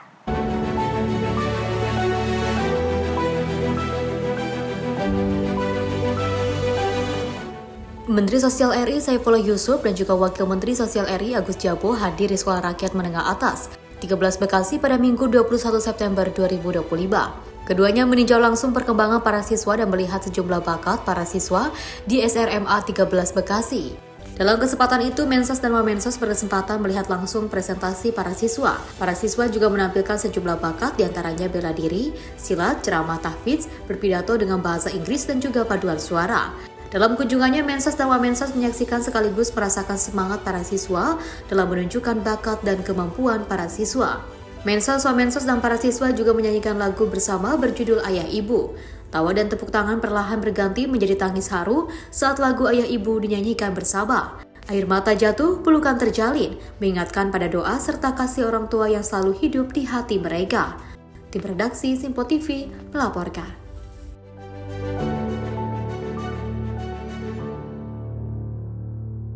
Terima kasih pemirsa, Anda masih menyaksikan Menyapa Indonesia Pagi. Informasi kita lanjutkan terkait anggota dari Kabinet Merah Putih, di mana Menteri Sosial RI Saifullah Yusuf dan Wakil Menteri Sosial RI Agus Jabo meninjau langsung perkembangan para siswa Sekolah Rakyat Menengah Atas 13 Bekasi pada 21 September 2025. Tentunya kunjungan Mensos turut diisi penampilan siswa yang juga menunjukkan berbagai kemampuan mulai dari seni, bela diri, ceramah, tahfiz, berpidato dalam bahasa Inggris hingga paduan suara.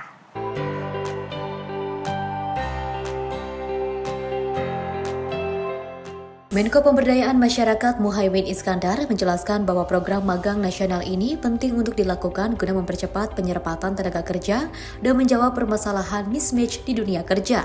Ia mengatakan program 20.000 magang fresh graduate akan terus diperbesar lagi untuk dijadikan pilot project akhir tahun 2025.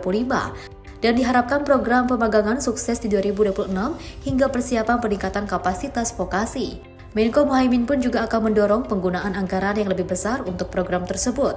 Lantaran ia menilai program pemagangan penting untuk meningkatkan kualitas sumber daya manusia sesuai dengan kebutuhan industri. Kita bertiga membahas soal memperluas cakupan program vokasi dan pemagangan. Yang kita akan terus mencari formula pembiayaan, formula untuk mempermudah meningkatkan kapasitas atau skill advokasi yang dibutuhkan pasar kerja, baik di dalam negeri maupun di luar negeri. Salah satu yang menarik misalnya bagaimana pelatihan bahasa ke negara-negara yang memang langsung dibutuhkan. Salah satunya yang paling mendesak pelatihan bahasa Jerman ya, untuk penempatan pekerja migran di Jerman. Yang kedua, Pak Menaker punya program 20.000 magang yang akan terus dijadikan pilot project akhir tahun ini untuk kita berbesar lagi, moga-moga sukses di 2026. Pemagangan dan persiapan peningkatan kapasitas vokasi. Terima kasih. Jadi pemagangan paket program baru yang dilakukan oleh Pak Menteri Tenaga Kerja ini 20.000 orang magang dan persiapan kerja di akhir tahun 2025 ini akan dijadikan pilot and model dengan harapan 2026 semoga ada anggaran yang lebih besar lagi untuk memperbanyak lagi proses capacity building dan proses pemagangan di berbagai perusahaan. Di Jakarta, Sri Dewi Dayani, Roda Bayu, Simpo TV melaporkan.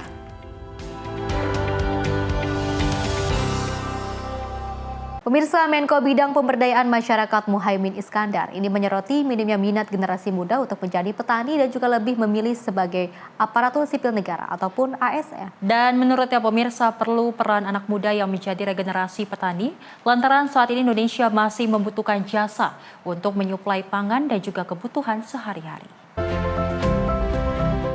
Menko Pemberdayaan Masyarakat Muhaimin Iskandar menilai minimnya minat generasi muda untuk menjadi petani disebabkan lantaran kehidupan petani yang masih belum sejahtera.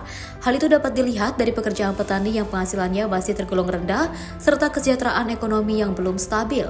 Untuk itu pemerintahan Presiden Prabowo Subianto pun sedang terus berjuang untuk menyejahterakan petani lewat kebijakan-kebijakan yang pro petani, terutama melalui penyediaan lahan yang menjadi fondasi untuk produksi penanaman. Alhamdulillah Pak Prabowo ini presiden yang sangat mengerti apa yang menjadi kebutuhan petani kita dan betul-betul menurut saya presiden paling perhatian kepada petani itu Pak Prabowo. Salah satunya selain memberikan pupuk, pokoknya tidak boleh ada kelangkaan pupuk, pokoknya dicari jalan, turun langsung presiden.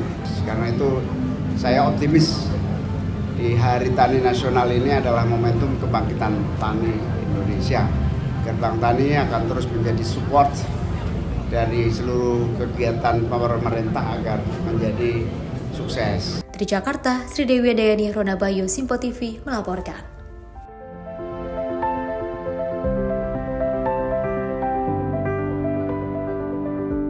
Pemirsa, Presiden Prabowo Subianto tampil untuk pertama kalinya di atas panggung konferensi tingkat tinggi Perserikatan Bangsa-Bangsa di New York, Amerika Serikat. Dalam kesempatan pertama, pemirsa, Presiden Prabowo Subianto memberikan pidatonya mengenai solusi dua negara untuk Palestina dan Israel. Dalam kesempatan di atas mimbar kehormatan konferensi tingkat tinggi PBB pada Selasa dini hari, Presiden Prabowo Subianto memberikan pidato mengenai solusi dua negara bagi Palestina dan Israel di hadapan delegasi seluruh negara yang berlangsung di markas PBB New York, Amerika Serikat. Mengenakan setelan jas dan peci hitam, Presiden Prabowo memberikan pidatonya setelah Presiden Turki Recep Tayyip Erdogan Presiden Brazil Luiz Inácio Lula da Silva, dan Presiden Portugal Marcelo Rebelo de Sousa. Presiden Prabowo memberikan apresiasi terhadap pemimpin sidang KTT PBB pada kali ini, yakni Presiden Prancis Emmanuel Macron dan Menteri Luar Negeri Arab Saudi Pangeran Faisal bin Farhan Al Saud, serta didampingi Sekretaris Jenderal PBB Antonio Guterres. Mengenai solusi dua negara terhadap Israel dan Palestina, Presiden Prabowo memberikan rasa simpatinya atas tragedi berkepanjangan yang terjadi di Gaza, Palestina. Melalui momentum ini, Prabowo menegaskan bahwa Indonesia akan mendukung solusi dua negara guna mengakhiri konflik Israel dengan Palestina. Thousands of innocent lives, many of them women and children, have been killed. Famine looms. Human catastrophe is unfolding with our eyes. We condemn all acts of violence against innocent civilians. Therefore, it is today with dignity that we gather to take our historical responsibility. Tim redaksi Simpo TV melaporkan. Tentunya pemirsa, Presiden RI Prabowo Subianto bertemu Sekjen PBB Antonio Guterres di juga markas besar PBB New York, Amerika Serikat. Pertemuan berlangsung usai Presiden menyampaikan pidato dalam konferensi tingkat tinggi terkait solusi damai untuk Palestina. Presiden Prabowo Subianto melangsungkan pertemuan bilateral dengan Sekretaris Jenderal Perserikatan Bangsa-Bangsa Antonio Guterres di lantai 27 Gedung Sekretariat PBB New York, Amerika Serikat pada Senin, 22 September 2025. Kedatangan Presiden disambut langsung oleh Sekjen Guterres dan keduanya melakukan sesi foto bersama sebelum memulai pembahasan resmi. Pertemuan ini digelar setelah Presiden Prabowo menyampaikan pidato dalam konferensi internasional tingkat tinggi terkait penyelesaian damai isu Palestina melalui solusi dua negara. Dalam diskusi tersebut, Presiden menyoroti pentingnya solidaritas global demi menjaga stabilitas dan perdamaian dunia. Ia juga mendorong kolaborasi internasional dalam pembangunan berkelanjutan, serta menegaskan perlunya memperkuat peran negara berkembang dalam sistem multilateral. Isu konflik Palestina turut menjadi fokus di mana Indonesia kembali menyampaikan dukungannya terhadap penyelesaian damai melalui solusi dua negara. Indonesia juga menegaskan kesiapannya untuk turut serta dalam misi perdamaian PBB, khususnya di wilayah Gaza. Dalam pertemuan itu, Presiden Prabowo didampingi oleh sejumlah pejabat tinggi seperti Menteri Luar Negeri Sugiono dan Menteri HAM Natalius Pigai. Sementara itu, Sekjen Guterres hadir bersama jajaran pejabat senior PBB yang menangani isu-isu strategis global. Tim redaksi Simpo TV melaporkan. Selain itu, pemirsa, Presiden Prabowo Subianto dan juga CEO Danantara Rosan Roslani bertemu dengan pendiri Bloomberg LP Michael Bloomberg. Pertemuan membahas peluang investasi energi bersih dan juga kolaborasi antara Bloomberg dan juga Indonesia.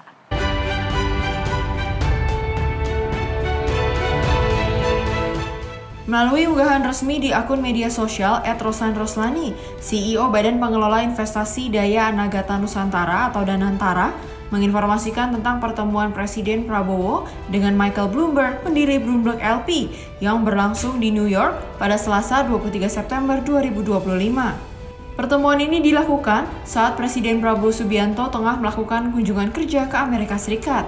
Dalam caption postingan, pertemuan tersebut membahas peluang investasi Bloomberg LP di Indonesia, serta potensi kolaborasi untuk memperkuat ekosistem investasi nasional seperti energi bersih dan perlindungan sumber daya laut. Rosan juga menyampaikan bahwa Prabowo mengajak Michael Bloomberg untuk melakukan kunjungan kerja ke Indonesia guna mempererat kemitraan kedua pihak. Kunjungan Prabowo ke Amerika Serikat merupakan bagian dari rangkaian agenda yang juga mencakup kehadirannya pada forum konferensi tingkat tinggi PBB. Forum tersebut membahas solusi dua negara untuk konflik Palestina dan Israel sebagai upaya mendorong perdamaian di kawasan. Tim redaksi Simpo TV melaporkan.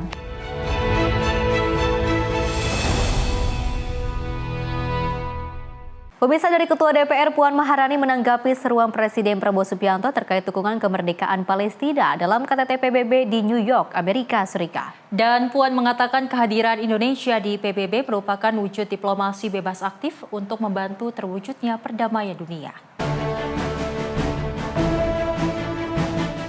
Presiden Prabowo Subianto menyerukan kepada negara-negara di dunia untuk mendukung kemerdekaan Palestina dalam forum KTT PBB di New York, Amerika Serikat. Ketua DPR Puan Maharani mengatakan suatu kehormatan besar bagi bangsa Indonesia yang diberikan urutan ketiga dalam pidato KTT PBB. Puan pun menyebut kehadiran Indonesia di PBB merupakan wujud diplomasi bebas aktif untuk membantu terwujudnya perdamaian dunia. Dirinya menilai pidato Presiden Prabowo Subianto menunjukkan posisi Indonesia yang akan tetap mendukung kemerdekaan Palestina dan dukungan kemanusiaan di Gaza. Alhamdulillah bahwa Pak Presiden Prabowo sudah memberikan pidatonya di sidang PBB yang alhamdulillah mendapatkan urutan ketiga di sidang PBB. Saya pengalaman saya waktu menjadi eksekutif mendapatkan urutan nomor awal itu suatu kehormatan bagi Indonesia, bahwa kita Indonesia itu diberikan satu kehormatan untuk bisa berpidato di awal. Itu adalah kehormatan bagi Indonesia, dan dalam pidatonya tentu saja kami DPR merasa bangga bahwa Indonesia atau Presiden Prabowo mewakili Indonesia, rakyat Indonesia berpidato menyatakan bahwa Indonesia tetap menyatakan posisinya sebagai negara yang bebas aktif, kemudian tetap akan terus mendukung kemerdekaan Palestina, dan menyatakan bahwa dengan situasi dunia global yang seperti ini, beliau menyatakan posisi kita akan terus mendukung kemanusiaan di Gaza. Jadi ya, sebagai rakyat Indonesia, ini suatu momentum bagi kita untuk bisa menyuarakan suara Indonesia di forum internasional. Dari Jakarta, Farizal Ahmad Amin, Simpo TV melaporkan. Pemirsa, pelayanan terpadu atau Posyandu kini memasuki era baru dengan peran yang semakin luas. Dan jika sebelumnya Posyandu identik dengan pelayanan kesehatan, saat ini Posyandu tengah bertransformasi untuk mendukung 6 standar pelayanan minimal yang telah ditetapkan oleh pemerintah.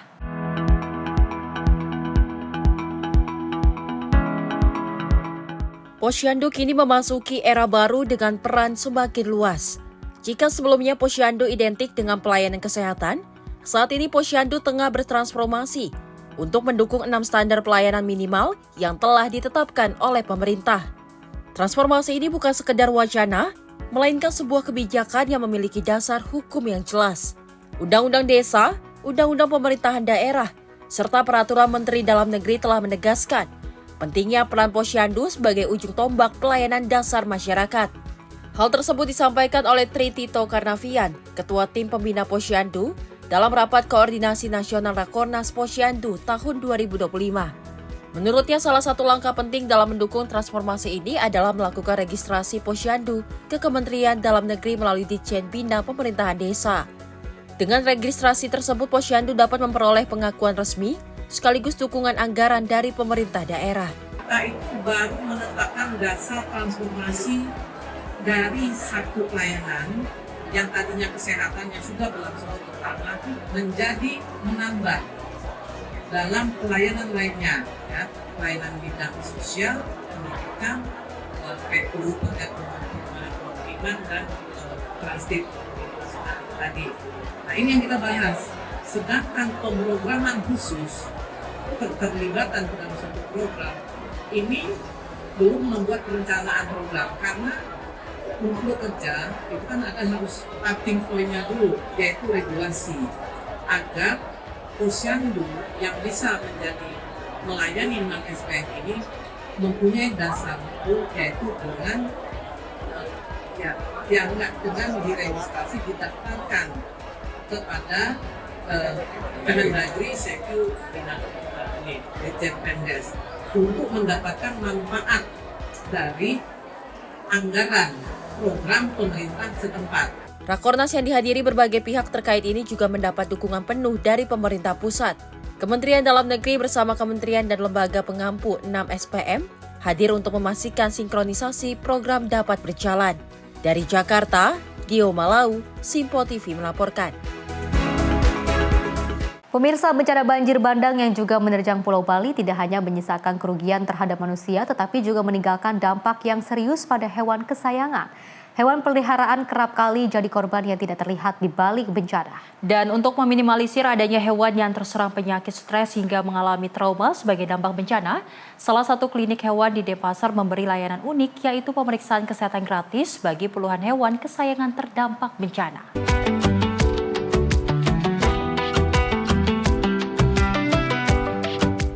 Inilah kesibukan salah satu klinik hewan di kawasan Jalan Jayagiri, Kota Denpasar, Bali.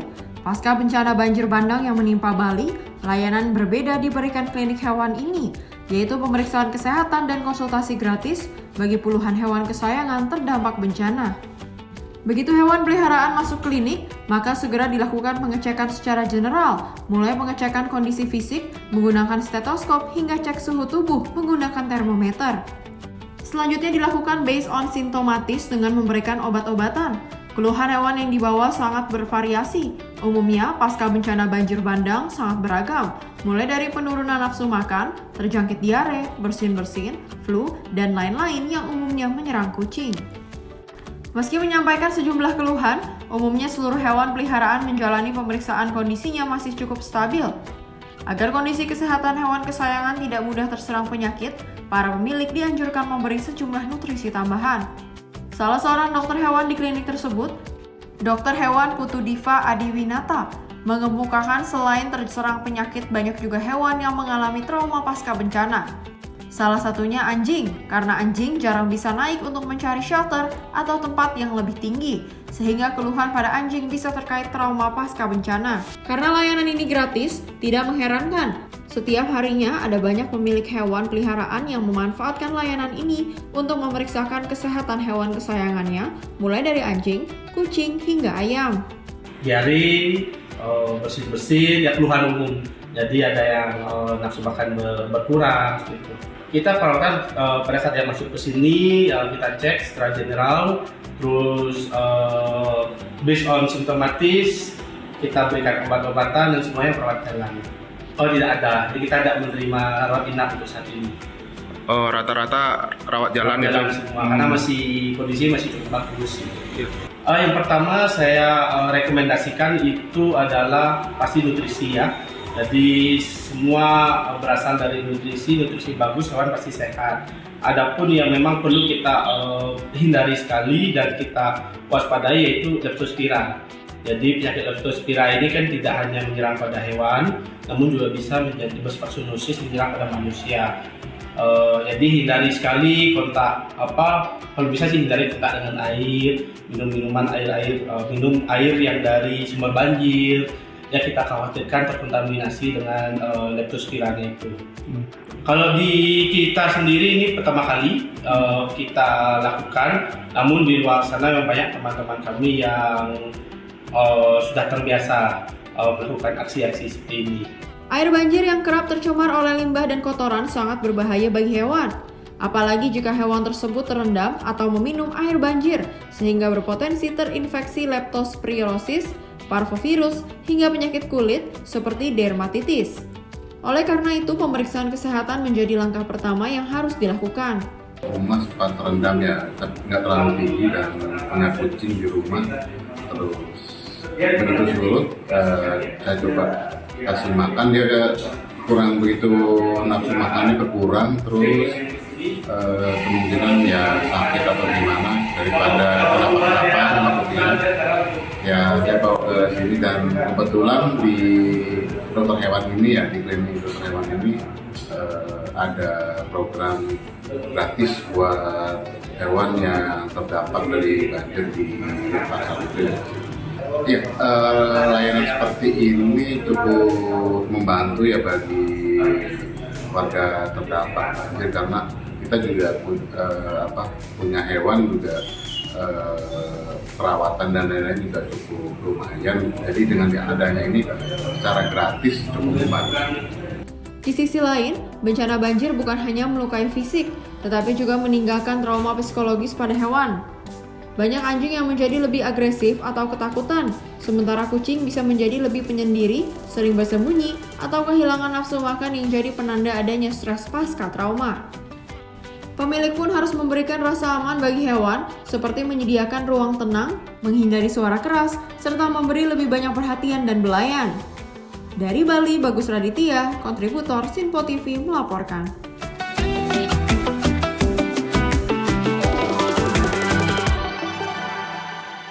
Inovasi-inovasi yang sangat luar biasa sekali kepada bangsa Indonesia ini ya, terkhususnya juga yang berada di Denpasar, Bali ini melakukan berbagai langkah layanan kesehatan gratis. Ini untuk para hewan, biasanya juga ada cek kesehatan gratis yang dicanangkan oleh Presiden Prabowo Subianto, terus juga sekarang ada ditiru oleh dengan kesehatan hewan seperti itu. Ini juga sangat luar biasa sekali, apalagi ketika dengan adanya ataupun hadirnya bencana alam yang tidak bisa kita duga, tentunya juga kita bisa menyelamatkan diri sendiri tanpa kita melihat bagaimana situasi di sebelah kita, apalagi kita harus mengingat hewan kesayangan kita seperti itu ya. Tentu saja tidak hanya manusia saja yang memiliki trauma dan juga stres akibat adanya bencana alam yang juga berdampak pada dirinya, tapi juga hewan-hewan kesayangan juga pasti mendapatkan rasa trauma, terus juga stres seperti itu. Ini langkah yang sangat luar biasa sekali dari pihak kesehatan yang berada di Denpasar, Bali dengan menghadirkan layanan kesehatan gratis untuk para hewan-hewan di sana, peliharaan di sana yang juga mendapatkan ataupun yang berdampak dengan adanya bencana alam ini. Betul, memang kita lihat klinik di salah satu Denpasar memberikan layanan kesehatan gratis di mana memberikan vitamin bagi para